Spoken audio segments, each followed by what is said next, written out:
First, get the tire off the bike, then put a 2x6 on the tire and back onto it to break the bead. Then flip it over and do it to the other side.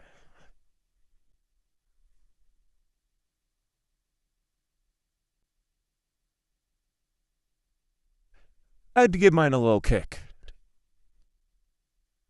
Once the bead's broken, just go around the tire and break the bead all the way around.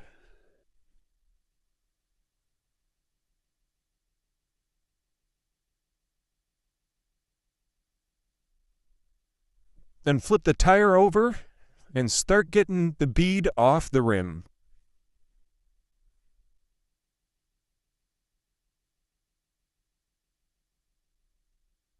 Once the bead's off the rim, flip your tire over, and then you want to get the bead started on the other side.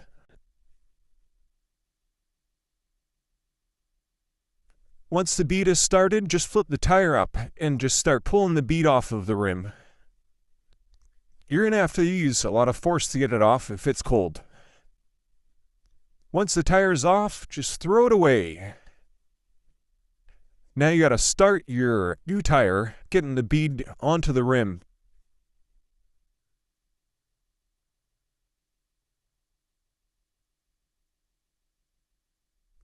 Grab yourself some wood if you're working on the brake rotor side. This will help protect your rotor.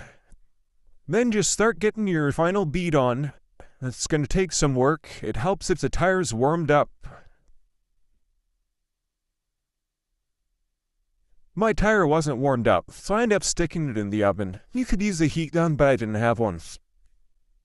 Once the tire was warmed up, it went on really easy. Then you just pump air in it and wait for it to pop. That's it.